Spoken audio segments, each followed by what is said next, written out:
Hi hello welcome to our channel. This is Balakrishna.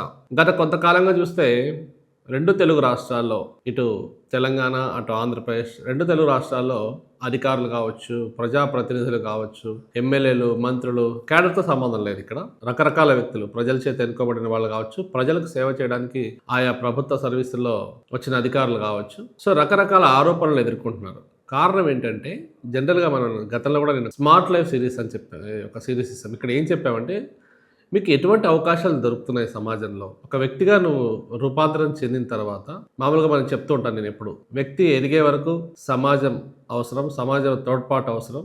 వ్యక్తి ఎదిగిన తర్వాత అతని అవసరం సమాజానికి ఉంటుంది. నువ్వు ఎదిగావు, వ్యక్తిగా మారావు, ఒక పరిపూర్ణ వ్యక్తిగా రూపాంతరం చెందావు. ప్రభుత్వ ఉద్యోగం చేస్తున్నావో, ప్రైవేట్ ఉద్యోగం చేస్తున్నావో, లేక ప్రజాప్రతినిధిగా చట్టసభల్లో అడుగు పెడుతున్నావో, నీ లక్ష్యం ఏంటి? నువ్వేం చేయాలి? ఎటువంటి లక్ష్యాలు నీ ముందున్నాయి? ఏ ఏ కోరికలు, ఏ ఆకాంక్షలతో ఆ ప్రజలు నీకు ఓటు వేశారు? ఎటువంటి లక్ష్యాలు నువ్వు నిర్దేశించుకున్నావు? నీవు ఒక పంచాయతీ సర్పంచ్ అనుకో, నీ గ్రామంలో ఎంతమంది ప్రజలు ఉన్నారు? అక్కడ తాగునీటి వసతులు ఎలా ఉన్నాయి? డ్రైనేజ్ వ్యవస్థ ఎలా ఉంది? విద్యుత్ ఎలా ఉంది? రోడ్లు ఎలా ఉన్నాయి? అదేవిధంగా నువ్వు ఒక ఎమ్మెల్యే అయ్యావు, లేదా ఒక మినిస్టర్ అయ్యావు, లేదా ఒక సీఎం, ఏ పదవిలో అనుకొని నీవు స్పేస్ మార్ట్గా ఉన్నావా? అంటే నీకు ఇచ్చిన స్పేస్ ఏదైతే ఉందో, అంటే నీకు ఇచ్చిన పదవి ఏదైతే ఉందో, నీకు వచ్చిన అవకాశం ఏదైతే ఉందో, దాన్ని నువ్వు సద్వినియోగం చేసుకొని ప్రజలకు కానీ, నిన్ను నమ్ముకున్న ఓటర్లకు కావచ్చు, పేద ప్రజానికానికి కావచ్చు, వాళ్ళ ఆకాంక్షలు నెరవేర్చే విధంగా, వాళ్ళ కోరికలకు అనుగుణంగా వాళ్ళకి ఏమైనా సౌకర్యాలు చేయగలుగుతున్నావా? ఇది వదిలేసి చాలామంది ఏమవుతున్నారంటే, వాళ్ళ ప్రజాసేవ పేరుతో రాజకీయాల్లోకి వచ్చి, రాజకీయాల్లో తమ రకరకాల పదవులు అనుభవిస్తూ ప్రజలకు సేవ చేయకపోగా తమ జీవితాలను కూడా కొన్ని చిక్కుముడుల్లోకి వాళ్ళే నెట్టివేసుకుంటున్నారు. రకరకాల ఆరోపణలు ఎదుర్కొంటారు. ఎందుకు ఈ ఆరోపణలు వస్తాయంటే, ఎప్పుడైతే మనం చేయవలసిన పని, మనం చేస్తున్న పని, ఒక రాజకీయ నాయకుడిగా, లేదా ఒక పార్టీ నాయకుడిగా, లేదా ఒక ఎమ్మెల్యేగా నీవు చేయవలసిన పని ఏంటి? నీ చుట్టూ ఉన్న, నీ నియోజకవర్గంలో ఉన్న ఒక 10 లక్షల మందా, 5 లక్షల మందా, 15 లక్షల మందా, 20 లక్షల మందా, ఎన్ని మండలాలు వస్తాయి? లెక్క పెడితే 5-6 మండలాలు వస్తాయి. 5-6 మండలాలు ఎన్ని గ్రామాలు ఉంటాయి? ఒక 100 లోపు గ్రామాలు ఉంటాయి. ఈ గ్రామాల్లో జీవన స్థితిగతులు ఎలా ఉన్నాయి? ప్రజల జీవనం ఏ విధంగా ఉంది? విద్య ఎలా అందుతోంది? వైద్యం ఎలా అందుతోంది? ఎటువంటి కష్టాలు అనిపిస్తున్నారు? రైతు కూలీలు ఎంతమంది? రైతులు ఎంతమంది? కౌలు రైతులు ఎంతమంది? పంట పొలాలు ఎన్నున్నాయి? ఎన్ని ఎకరాల విస్తీర్ణంలో ఏ పంటలు పండుతున్నాయి? ఎంత భూమి సాగులోకి వస్తుంది? ఎంత భూమికి నీరు అందుతోంది? నీరు అందకుండా, విద్యుత్ సరఫరా సరిగా లేకుండా, మోటార్లు ఎండిపోయి ఎన్ని ఎకరాలు భూమి పంట పండకుండా అలా బీడుగా మారున్నాయి. అక్కడ విద్యా వ్యవస్థ ఎలా ఉంది? విద్యార్థులు ఎటువంటి సౌకర్యాలు ఎదుర్కొంటున్నారు? వైద్యం ఎలా నడుస్తుంది? ఎన్ని హాస్పిటల్స్ ఉన్నాయి? ఎన్ని పాఠశాలలు ఉన్నాయి? విద్యార్థుల కొరత ఉందా? ఉపాధ్యాయుల కొరత ఉందా? విద్యార్థులకు సరైన సదుపాయాలు ఉండాలి. వీటి మీద ఏమాత్రం ఎవరికి ఎంత అవగాహన ఉందో శూన్యం, అసలు తెలియదు. ఎవ్వరికేం తెలియదు. నిరుద్యోగులు ఎంత, చదువుకున్న వాళ్ళు, విద్యార్థుల సంగతి పక్కన ఆల్రెడీ చదువు పూర్తి చేసుకున్న నిరుద్యోగులు ఎంతమంది ఉన్నారు? పరిశ్రమల పరిస్థితి ఏంటి? ఎటువంటి పరిశ్రమలు ఈ ప్రాంతానికి నప్పుతాయి? ఎటువంటి పరిశ్రమలు తీసుకొస్తే ఉద్యోగిత లభిస్తుంది? వీటి మీద ఎటువంటి అవగాహన లేదు. ఒకరేమో వైన్ షాపుల్లో వాటాలు కోరుతూ గలాట చేస్తారు, మరికొందరేమో రకరకాల యావిగేషన్స్. సో ఇక్కడ పేర్లు కానీ, ప్రాంతాలతో కానీ, వ్యక్తులతో కానీ, పార్టీలతో కానీ మనకు సంబంధం లేదు. మనం చేస్తున్న పని ఏంటి? మనం చేయవలసిన పని ఏంటి? ఎప్పుడైతే నీవు చేయవలసిన పని నువ్వు చేయాలి. ఇవరే పబ్లిక్ రిప్రజెంట్. ఒక పబ్లిక్ రిప్రజెంట్గా ప్రజలకు నువ్వు సేవలు అందించాల్సింది పోయి నువ్వేం చేస్తున్నావు? నీ లక్ష్యం ఏంటి? నిన్ను ఎన్నుకున్న వాళ్ళు ఏ లక్ష్యాలతో నేను ఎన్నుకున్నారు? వీటిని మరుగున పరిచినప్పుడే ఇవన్నీ కూడా బయటకు వస్తాయి. నువ్వు ఎన్ని వీధులు రోజులు తిరుగుతున్నావు? ఎన్ని గ్రామాలను నువ్వు తిరుగుతున్నావు? ఎంతమంది ప్రజలు నువ్వు కలుస్తున్నావు? వాళ్ళ బాగోగులు ఏం తెలుసుకుంటున్నావు? ఎక్కడ నువ్వు తిరుగుతున్నావు? నిన్ను నమ్ముకున్న ప్రజలకు నువ్వేం సమాధానం చెప్తున్నావు? ఏదో కొంతమంది అనుచరులు ఉంటారు, వాళ్ళు ఏదో డప్పు వాయిస్తూ ఉంటారు, వాళ్ళు ఏదో భజన చేస్తుంటారు. సో వాళ్ళ కోసం వీళ్ళు వాళ్ళు చెప్పిందే నిజం, వీళ్ళ కోసం. ఇంకొకటి ఇక్కడ మరింత దారుణమైన విషయం అంటే, వీళ్ళకి సపరేట్ సోషల్ మీడియా ఒకటి కూడా ఉంటుంది, ఈ మధ్య ఏర్పాటు చేసుకున్నారు. దాంట్లో వీళ్ళు చేసే చిన్న బన్న కార్యక్రమాలు తెగ వైరల్ చేసుకోవటం. అది కాదు. నీకు ఏ మీడియా అవసరం లేదు. నువ్వు కరెక్ట్గా పనిచేస్తూ ఉంటే, ప్రజలకు అందుబాటులో ఉండి వాళ్ళ అవసరాలు తీరుస్తూ ఏ పథకాలు అందుతున్నాయి, ఎంతమందికి రేషన్ సరుకులు అందుతున్నాయి, ఎంతమంది ప్రజలు ఎటువంటి పథకాలు ఎండ్ బెనిఫిషరీకి ఈ పథకాలు చేరుతాయి, రకరకాల పథకాలు ఇవాళ ఇప్పుడిగా అటు కేంద్ర ప్రభుత్వం కావచ్చు, రాష్ట్ర ప్రభుత్వం ఎన్ని పథకాలు వస్తున్నాయి, ఇవి ఎంతవరకు ఎండ్ యూజర్కి అందుతున్నాయా, చివరికంటా ఇవి చేరుతున్నాయా, వీటి గురించి ఏం అవగాహన ఉంది? ఒక్క పథకం గురించి ఒక ఎమ్మెల్యే కానీ, ఎవరైనా కానీ కరెక్ట్గా చెప్పగలుగుతారా?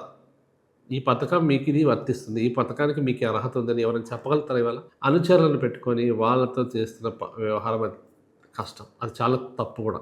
ఉండొచ్చు, అనర్హ ఫాలోవర్స్ ఉండొచ్చు, అనుచరులు ఉండొచ్చు, తప్పులేదు. కానీ నీవు నిజంగా ప్రజలకి వెళ్ళగలుగుతున్నావా? ప్రజలతో నీవు మమేకం అవుతున్నావా? ప్రజలతో కూర్చొని మాట్లాడగలుగుతున్నావా? గతంలో జరిగేవి గ్రామ సభలని అవని ఇవన్నీ జరిగేవి. ఏదో కొంత పబ్లిక్ గురించి తెలిసేది. వాళ్ళ సమస్యలు తెలిసేవి. ఇవాళ గ్రీవెన్స్ డే అని, సోమవారము వినతులని ఇవన్నీ పెట్టారు.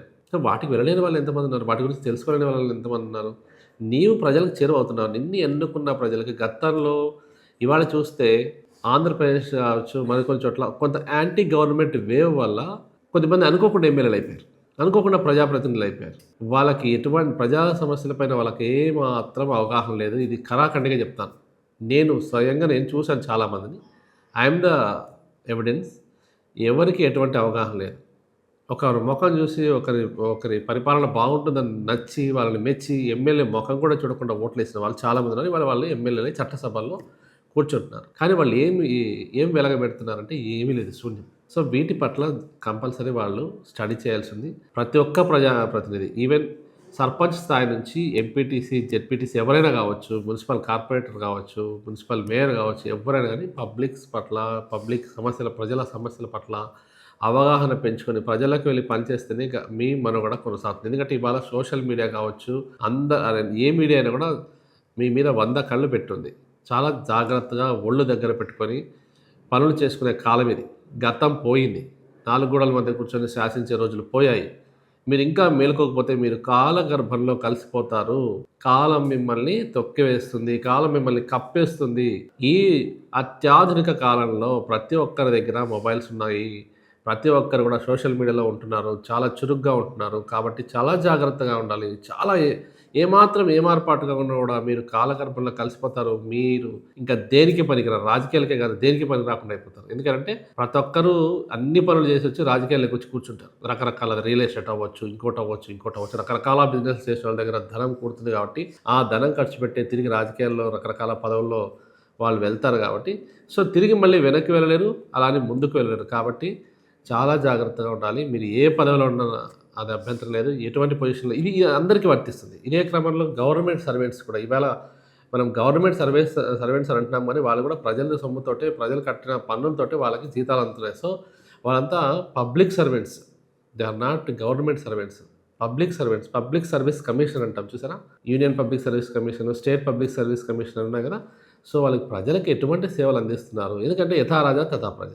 మీరు ఏ విధంగా వెళ్తే ప్రజలు అదే దారిలో వెళ్తారు. సో, కాబట్టి అటు అధికారులు కావచ్చు, ఇటు ప్రజాప్రతినిధులు కావచ్చు, చక్కదిద్దాల్సిన బాధ్యత, సమాజాన్ని చక్కదిద్దాల్సిన బాధ్యత మిమ్మల్ని మీరు సరిదిద్దుకోవాలి. మిమ్మల్ని మీరు చక్కబెట్టుకోవాలి. ఈ క్రమంలో మీరు ఎటువంటి శిక్షణ పొందుతారో తెలియదు. గతంలో ఎమ్మెల్యేలకి వీళ్ళకి శిక్షణా కార్యక్రమాలు ఉండేవి.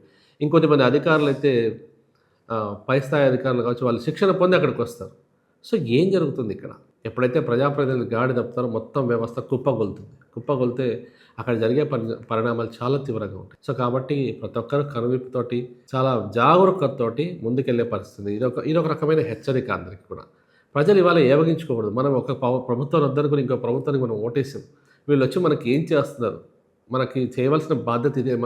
వాళ్ళు మేమే తప్పు చేసుకున్నాము, మేమే తప్పు చేసామేమో అని చెప్పి ప్రజలు వాళ్ళు తిట్టుకునే రోజు రాకుండా విలువైన సమయం ఇది. చాలా విలువైన పదవులు, విలువైన సమయం, విలువైన కాలం. ఈ విలువైన కాలాన్ని ఏమాత్రం వృధా చేసుకున్నా కూడా దిద్దుకోలేని తప్పులు జరిగిపోతాయి. కాబట్టి ప్రతి ఒక్కరూ జాగరూకతతో గుర్తెరిగి తాము ఏం చేయాలి, ఇప్పటికైనా సక్రమమైన పంతాల ముందుకెళ్తే అన్నీ సవ్యంగా సాగుతాయి. రాబోయే రోజుల్లో మంచి పాలన మనం చూస్తాం. ప్రజలకి అందుబాటులో అందరూ ఉంటారని చెప్పి కోరుకుందాం. Thank you.